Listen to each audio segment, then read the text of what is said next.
Hey, everybody, welcome to the Grow Yourself podcast. I'm your host, Kevin McNulty, and this is your personal development school of growth, where each week my guests and I will bring and break down big ideas and practices that will help you learn, grow, and succeed in life. Thanks for checking us out. Now let the growth begin. Welcome to another episode of Grow Yourself, your personal development school of growth, where we deep dive into topics that we hope will shape us, teach us, and really push us to grow to be better people every day. Now, today, we're going to look into a topic that I think honestly will resonate with all of you, all of us. It's the power of personal stories. This is a topic that's close to my heart because I tell a lot of stories in my speaking, even in my coaching, because it is, in fact, oftentimes the stories that really connect a really good point, a life lesson, or whatever the case might be. And so my guest today believes that we all have a unique life story, sort of this narrative woven from our experiences, our dreams, our lessons learned. And these stories are not just for us to cherish, if you will. They have the potential to inspire, to teach, and even lead others. And I think this is a very important component of what we're going to talk about today, about how you can leave your story as a legacy for whomever. So in this episode, we'll explore how to transform these stories into impactful narratives, the importance of faith, by the way, in your story. Should faith be a component? And by the way, how leaders can use their stories and their experiences to guide and inspire others. And so my guest is Dalene Bickel. She's the founding of Legacy Publishing LLC, where she serves as an author, coach, a legacy speaker, and a personal biographer, which I love that title, and we're going to talk about that. So Dalene has actually dedicated her life and her career to helping aspiring authors and regular people, by the way, embrace and tell their stories in a compelling and authentic way. She also assists faith-based executives and entrepreneurs in writing their, let's say, thought leadership books that articulate their vision, their insights, while reflecting their faith. She's also the author of the one-year collection of weekly writing prompts. And here's the tagline to that book, which I love: write your life story one question at a time. I love that. And by the way, I should also say that I've known Dalene for many, many years. We've been in a mastermind group together and worked in another association many years ago. And I can tell you, not only is she an absolute professional, she is really just a wonderful person. And so I would now just like to introduce to you and say hello to Dalene Bickel. Hello, Kevin. Thank you so much for having me today. Oh, gosh, it's great to have you, Dalene. It's so good. We were talking about just before we started the show here, it's been a minute or two since we've had a chance to Zoom and talk to each other, really. And I guess it was pre-COVID, was it? It was We had definitely that group? pre-COVID. It's been a while.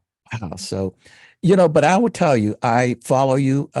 I really do. I follow you on LinkedIn and on Facebook, and I love what you're doing. I really admire what you're doing, particularly from the standpoint that, I mean, you're helping other people tell their life stories. And that must be a lot of fun. Oh, it's such a privilege. It really is. And I learned so much from each of my clients, and it's just the best work. Yeah. Well, listen, as I always do, before we get started, I would just love the audience to know a little bit of the backstory of Dalene Bickel. And so I ask, who is Dalene? So Dalene is a woman who grew up in Northwest Pennsylvania in a very tiny town of about 600 people. Oh, my. So yeah, one stop sign, no stop light. Went to college in Pittsburgh, wanted to see the city life. And that was where I did a very brief, we had the month of January, our junior years, to do an internship. It was a very brief internship, but I did mine at a university press. And that's how I fell in love with the book publishing industry. I'd always loved to read, was always a voracious reader, but this was an opportunity to make books. And so that was exactly what I wanted to do. Envisioned myself moving to New York City or Chicago, getting in with a big publishing company. Wow. Got married and moved to Wilmington, North Carolina, where there are no major publishing houses. But looking back, I can see how God was working all the pieces, because I was looking back then, we had the thing called the phone book and the yellow pages. I And think I've heard of that. yeah, the younger generation might not know what that is, pre-Google. So there happened to be a BR Anchor Publishing in Wilmington, North Carolina. And I called them. Here it was a woman who had started her own publishing company. This was in 1996, when self-publishing was very first starting. Yes. Pre-Amazon. It was all bootstraps, and she had to have all of her books in her garage. It wasn't print on demand. But I learned self-publishing through her. I was hired as her editor right out of college. And so I learned all about self-publishing and the book industry and what it takes to have a successful, professional, quality self-published book, even way back then. And so I just fell in love with it, stayed with that, started my own business in 2006 with Lasting Legacies. And at that point is whenever I was introduced online to what is now a defunct organization, sadly, but it was the Association of Personal Historians. And so I thought, that I can interview people and preserve their life stories for their families. And that was the focus, was to solidify legacies for individuals, for their extended family members. And it was privately published books, self-published, obviously. And it was just a whole new world that I absolutely loved. First client was in Virginia it was a dual biography for a husband and wife couple, that then they only agreed to do it if I would interview their children too. So it turned into this massive project. Wow. Yeah, and ever since then, I have been doing that. And then in 2020, the whole world kind of stopped, Yes, and it did we're a little forced bit. to slow down. Mm-hmm. And for me, that took me deeper into my faith. I had more time to read the Bible. I was really spending more time with that. And I heard the calling of, to call my writers. And so that's when I started to focus, in addition to writing life stories, to also serving Christian writers who wanted to self-publish. There are a lot of people who have important messages to share, and they just don't know how to go about it. Yeah. So I was kind of standing in that gap. And even more recently, as I was reflecting back on a lot of the life stories that I have published, they're of successful, retired executives and top-level C-suite individuals. And there was a common theme that I realized, that each of these people, they lived successful lives based on their values, their beliefs, and hard work, and taking advantage of opportunities. And I was like, well, that's still happening today in the business world. And there are tons of professional development books out there on the market. And there are lots of thought leadership books. That's still a newer phrase, newer term. But there are a lot of those out there, but very few of them are faith-based. And so I was like, I really feel led to help serve that audience as well. So I'm kind of all about the stories, right? And helping create legacies at home and in the workplace. Wow. And when you talk about helping people write their, let's just say executives, write a story about their life, but also incorporate their faith into it. In some ways, bear with me a second here. In some ways, it's two different topics, right? And maybe those who you are working with, they don't know how to blend. They may have certainly done that throughout their career, but when it comes to articulating it in a book, um, it seems like it would be a little tricky, right? To just kind of bring those two things together to understand how it all works. I don't know. I'm not even sure what the question is. No, well, I think we have been led to believe that there's a dichotomy. There's I see. faith and there's business. But in reality, God has called us to incorporate faith into every aspect of our Mm. lives. And for most of us who are Christians, we do that, but we tend to do it, we tend to tread lightly, which is Mm. understandable. And whenever we incorporate that into a book, it doesn't mean that we have Yeah. to, hit them over the head with doctrine. That's not what I'm talking about. Very It's interesting. simply it's Yeah. simply incorporating how you have seen God at work in your life Mm. in business. It's just sharing those little stories. It's not about making the book all about a Your like a religion Christian. or your Yes, Christian no, walk. it's Yes. just. I'm sure each of Yeah. No, that's fair. I'm sure that you have read books that there's been something, just one mention Mm. of another religion or a worldview, and it's just a blip in passing, but you know where that author stands. And so that can be with this as well. Just don't be afraid or ashamed to mention it. Right. Yeah, that's an interesting scenario because I know you're a speaker as well. As a speaker, this thought has come across my mind many times that because you said tread lightly, and I will admit that I would as well, that I'm conscientious that let's say the meeting planner hired me to speak about, personal development or some soft skill or something like this, and didn't invite me to be a preacher. Right. You know, and so I don't go there thinking I'm going to proselytize or I'm going to drop a hint there, here or there. I just start speaking. And if the spirit moves me, I say something. If it doesn't, I don't. But I've had plenty of people. I remember many years ago, a lady walked up to me. I hadn't said anything about my faith. And she just walked up to me during one of the breaks. She says, "You're a Christian, aren't you?" I said, "Yeah." Yeah. I said, "I don't, how do you know?" She goes, "I just sensed it." I said, "Okay, well, that's beautiful. I mean, I love that." Right.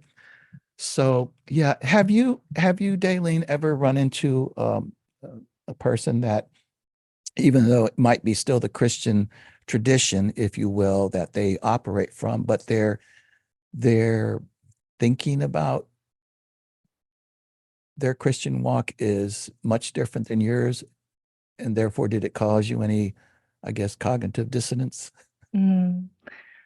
Well, it's only been really since COVID that I have promoted myself as Mm. a Christian biographer. So, but Oh, I see. yes, there was one client that I actually had to break ties with because Oh, just it was radical different views. okay, Because at that point I wasn't asking the questions beforehand I see. and to realize that we had very different value systems.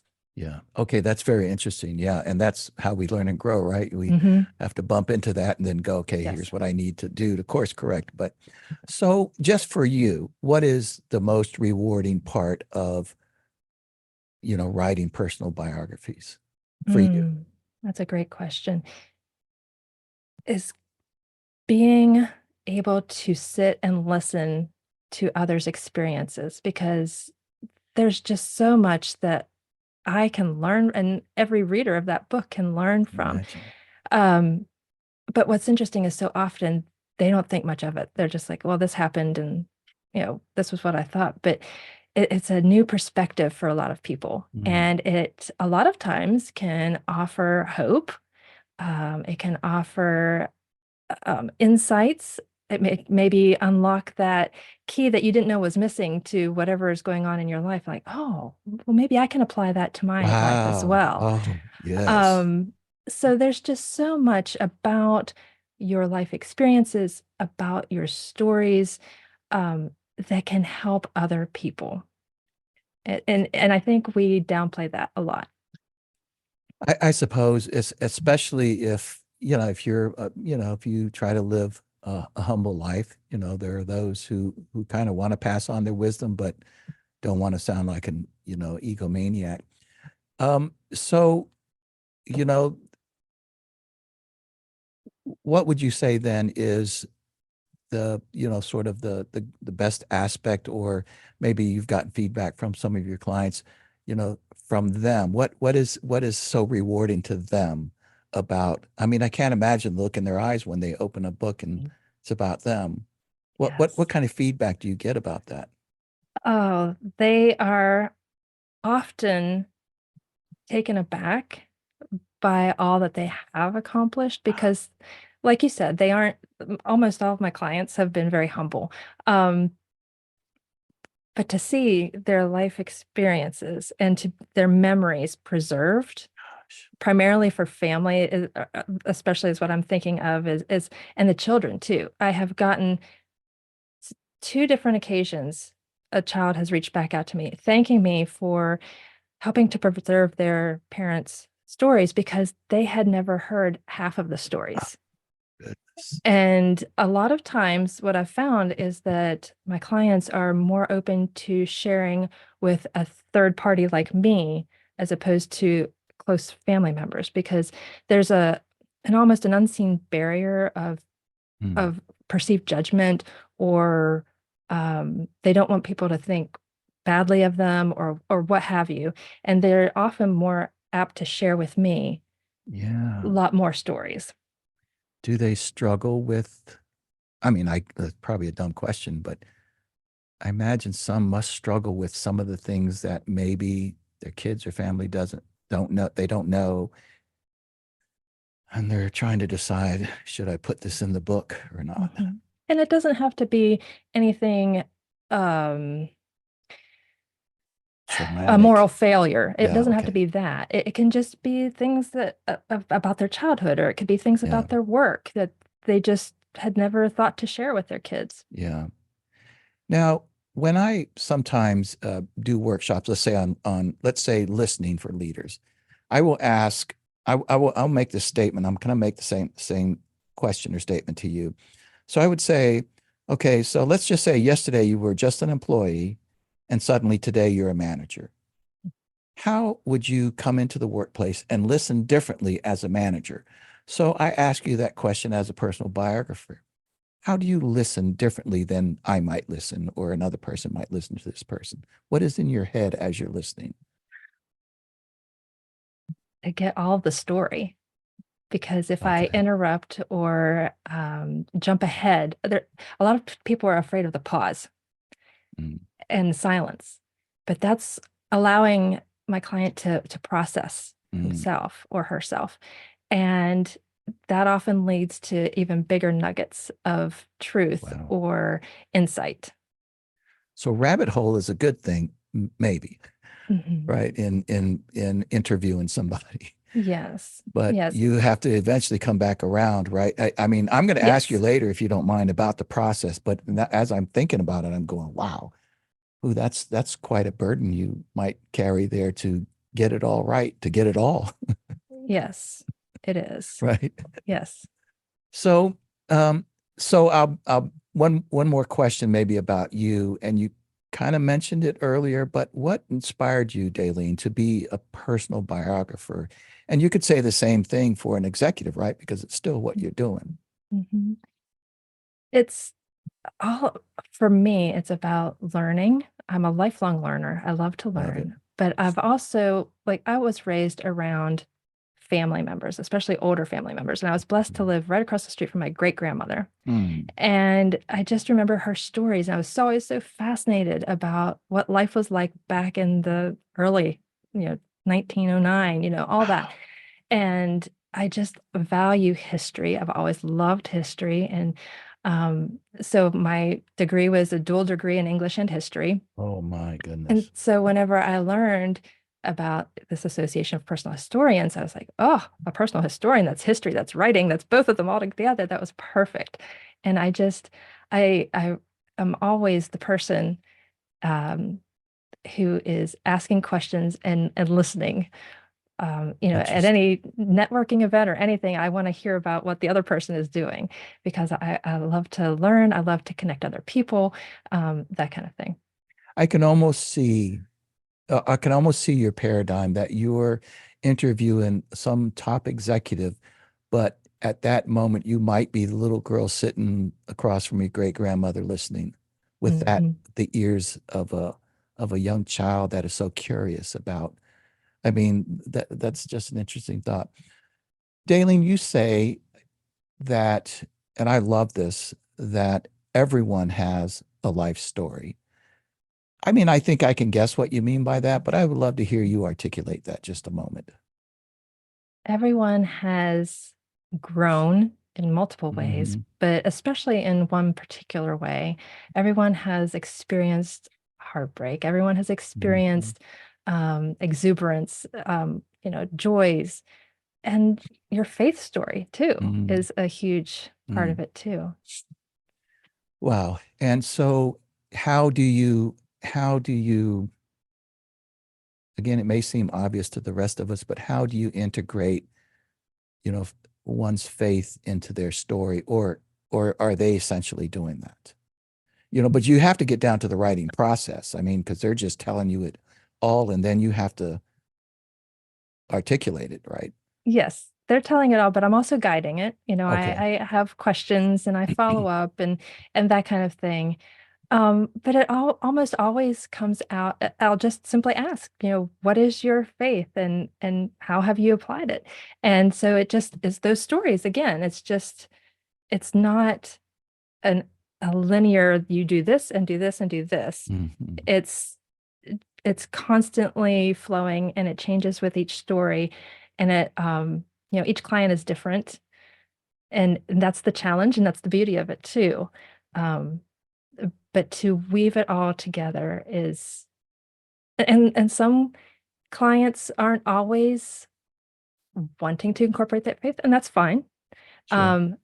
But I want to offer them that opportunity because that is to me, and to a lot of their family members, that is the pivotal part of their story. Wow. I mean, that's just so fascinating. And when it comes to, first of all, I'll ask you, what in your way of thinking is thought leadership? It is, you're right, it's a relatively new term that maybe some of my audience might not actually know what that is. Excuse me. So to me, thought leadership is understanding that what you think affects how you act. And then so what you are for example, in the business world, as an executive or as an entrepreneur, your thoughts are going to direct how you act, and you're also in a leadership position. So those thoughts of how you lead interesting, are what you're going to document in your book and to help people in whatever, and it's not just a general thing. You typically have one specific guiding principle or one insight or one framework that you've developed that you want to share. Interesting. So it's almost a paradigm leadership, almost could say, right? Because I think if I understand you correctly, you're saying that, so you're trying to get into understand the thoughts that have accumulated over, let's say, maybe even decades of their principles, their beliefs, the things they've learned, their failures, all of these things. And so now they end up with this paradigm as to how they think and therefore lead. Is that on track? Yeah. And so boy, how do you get to that as a personal biographer? Oof. Please tell me your deepest, darkest secrets so that I can understand. No, Wow. Rather than getting into the weeds with the thought leadership book, it's mainly about the principle, like that, what framework you want to be known for or what you want to help other people with. You have a solution to a problem. This is how you do it, but this is how I came to that solution. You incorporate that into it. Wow. And sort of as you articulated just a moment ago, in personal biographies, they might be revealing some serious nuggets of wisdom, huh? Yes. For people to, do you by chance, I'm kind of putting you on the spot here, have a book by one of the people that you helped author behind you? I do. I have. Can you just point it at the camera and let us just see one? So this is the most recent one. Yeah, so this is Oh, very nice. Giving Flight Give, to Imagination. I love Yes, that. yes. What's the sub? Is there a subtitle to it? Yes, so it's Leadership, Imagination, and Excellence by Dr. Jose V. Zito Sartorelli. That is incredible. What a title. Yes, So yes. can you share just a little bit about it or about him or uh, Yeah, so he was born and raised in Brazil and wanted to come to America to study. And so he actually, I forget the name of the organization, but as a senior in high school, came to Texas. oh, And then from there, he knew he really wanted to come to college in America. So then he um, knew the education. That's what his whole part. Education is the key to mm, success.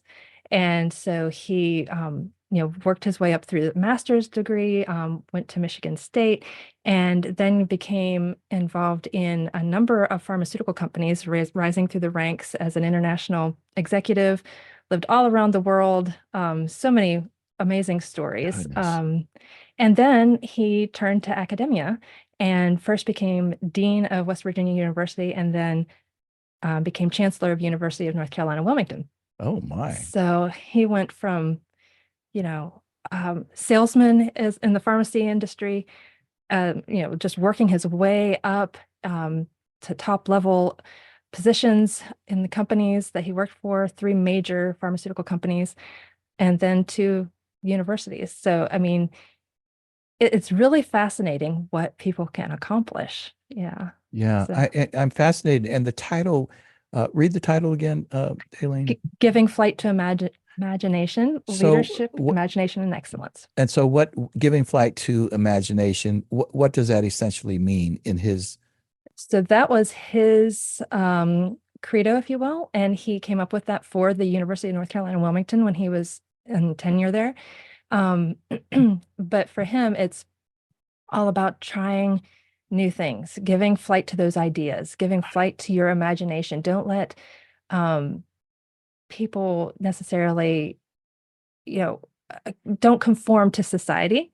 right? Allow your own ideas to shine through and, That and is try, reach for them.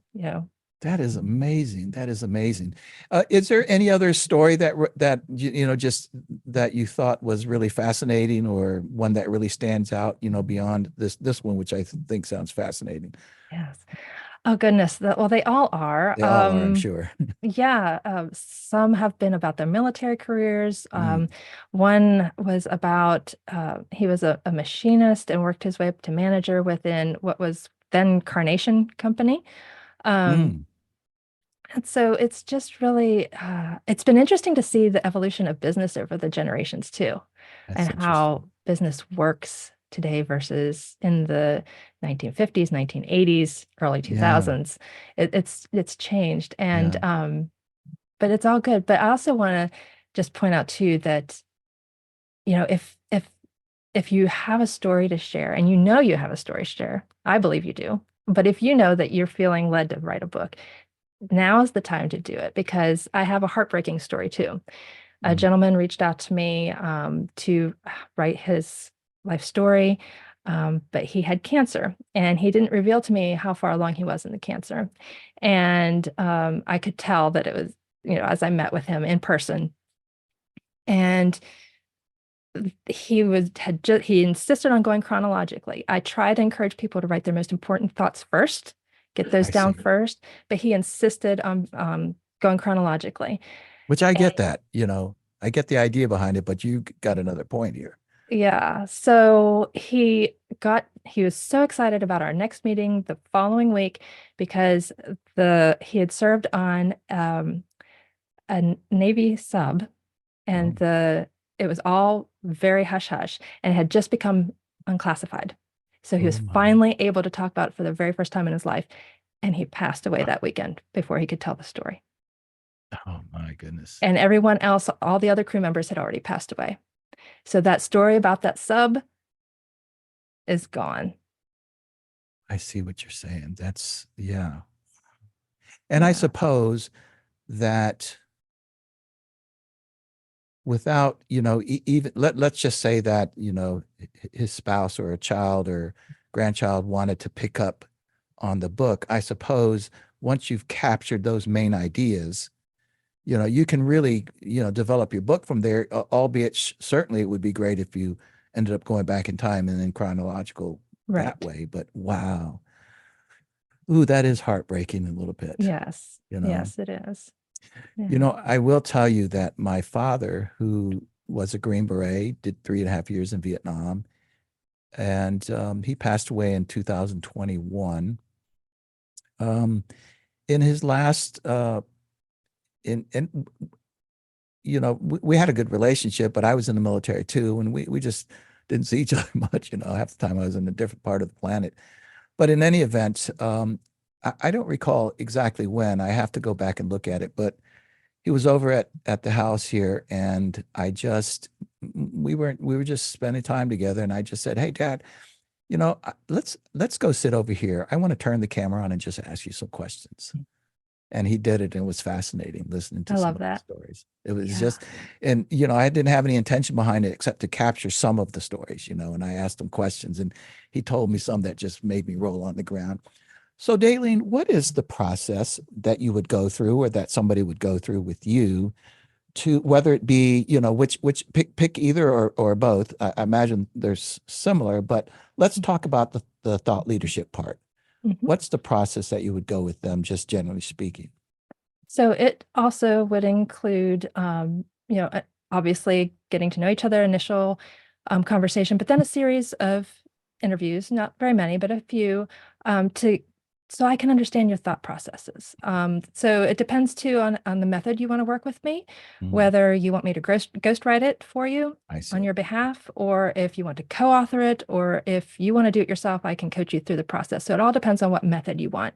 Okay. But it all includes those important interviews so that I can understand your story, learn your voice, your mannerisms, that kind of thing, Oh, interesting. and be able to also solidify and narrow down your goal with the book. Um, Sometimes authors come to me and I, want to write a bestseller. Well, that's good. But let's focus on how you're going to do Hmm. that, and let's not necessarily focus on the bestseller part. My focus, I try to encourage clients to focus on their mission, like what do you want the reader to get out of this book? Yeah. Because if you miss that point, you're not going to have a bestseller. So, Yeah. and bestseller status, by the way, is very fleeting. Mm, Um, and yeah. anybody really can become an Amazon bestseller for even a couple of hours. Yeah. But there are so many books flooding the market Hmm. every year. It really comes down to your content and your Mm. title and the overall appearance of the book. Very interesting. Good friend of mine, Joe Calloway, he's a speaker, keynote speaker, and, very well known. And he would come to our chapter speaking event sometimes, and we'd ask him, how to become a great speaker. He'd say, write a great speech. Yes. Right. Yes. People are thinking all about the marketing and the best selling, this, that, and the other. But the bottom line is, well, first write a great speech. Yes. That's a great place to start. So write a great Yes. book, right? Yes. Focus on And serving the reader. on Yeah. serving well, there you go. Really. Hmm. That's Hmm. interesting. Wow. So, but learning their voice and their mannerisms, that's, I would think, an art in and of itself, that you know, did you learn that over time, or, to get better at Yes. that? Oh, yes. I'm sure maybe some people it's a natural, but for me, it was a definite learning process. I see. Okay. Well, listen, you know, what else should we know about writing a personal biography, or writing a book, dealing with one's thought leadership? You know, I don't know that much about this. I mean, I've written a book, but I think that's a lot different than going to another person and trying to write their book, Yes. or Yes. So in addition to the story, you want to establish time to write your book. mm, Um, it takes more than you might realize, but it also doesn't have to drag on for years. There's, a commitment that you have to have. You yeah, have to develop a routine for it.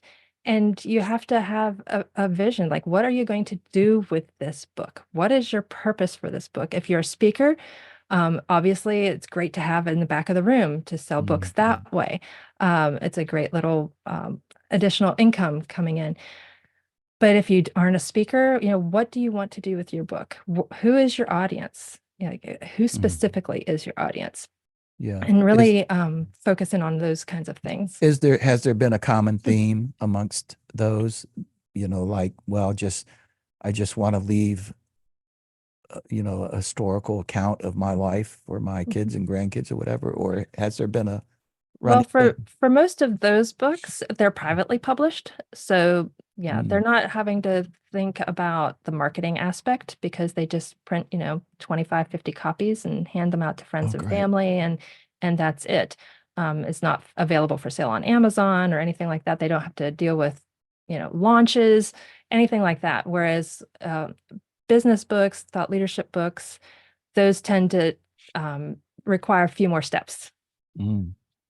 Wow. So to write your personal biography without any intent of publishing it, there must be something that must be a relief factor there, right? Mhm. Yeah. That you don't have to get it perfectly right. You just have to be thorough, I guess, or Yes. whatever. Yeah. I mean, it still serve a purpose and Sure, absolutely. um but it's the for I think many of my clients it's just and especially the one that had passed away before Mm, his book was finished. It was for him to leave. It's exactly what he said. I want to leave a legacy. I want to be remembered. yeah, And so for them, that's the most important thing. yeah. Wow, that's fantastic. So, Dalene, I'm just going to now kind of ask you to promote yourself without being, because I know you well enough, know you're a modest person, but I don't want you to be modest. First of all, I want to ask you, let's say from the thought leadership and executive standpoint, who needs you? Mm. Who is your ideal prospect, I should say? My ideal prospect would be small to mid-sized business leaders, entrepreneurs who have been in the field for, 5 to 10 years. They have some experience under them and they see Mm, what's wrong, what's missing, and they have an idea of how it can be changed. Um, you know, I, I don't necessarily have, narrow, demographics. yeah. But I will say that majority of my clients, for whatever reason, have been men. I would love to see more women come into Mhm. this as well. Why do you think But that is? I'm curious. and I wonder if it does come back to the modesty thing, Mm, or I don't know. I'm not 100% certain yeah, about that, but it is very interesting that interesting. I've only had one female client to date. So, Very, very interesting. That is interesting. Yeah. You did mention something just now, a little bit more about thought leadership that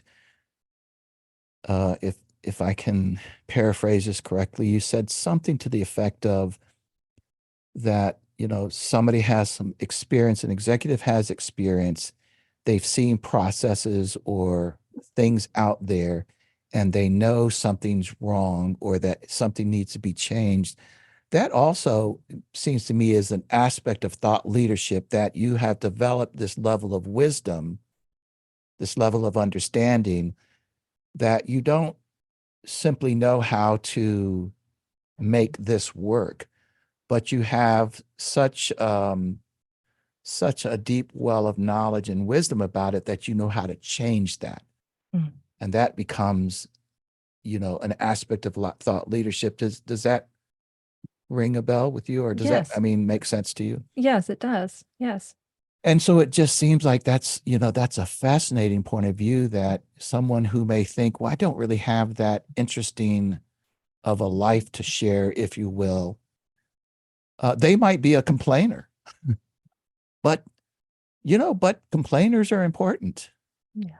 They have they might be a pessimist or a skeptic, and they play a very important role in our society. And so where they may not think that they may have been more of a geek than anything else and rose to the level of an executive, but because of the way that they view life and their work, they have some important things to say. Yes. Right? I mean, Yes. Yes. it's And yeah. I mean, God made us all different, right? Yeah, And that's true. for a purpose and Th- for a reason, so we can all learn from each other and learn to get How along about with that? each other, right? How about that? Yeah. Yeah. And so now, from a personal biography standpoint, who might be sort of your ideal prospect? Typically active retirees who, by Mm. that I mean someone who is still cognitive, Hmm. and also still travels and gets out and is able to, still provide what's the word I'm thinking of, but able to really interact well Yeah. and be able to answer questions and that kind of thing. Yeah. Yeah. And maybe again, they might be retired, but they're they're still young enough that they can really recall. I mean, well, you'd have a real challenge with me. I'm going to be honest with you because I can't remember my name half the time. But having said that, you do want to be able to dig back into your memory and grab things to be able to do this. So that's Yeah. just fascinating. Yeah. A Well, lot of this, my clients have been in their 80s and they're oh my, still serving on boards. They're still corporate boards and yeah, they're still, active in the community and that kind of thing. So it's wow, that's really fantastic. fascinating. No, that's great to hear. Great to hear. So, Dalene, where can people find you? Just, share with us, what's your best connect and where can they connect with you and that sort of thing. So the easiest way is on LinkedIn. You can find me at Dalene Bickel.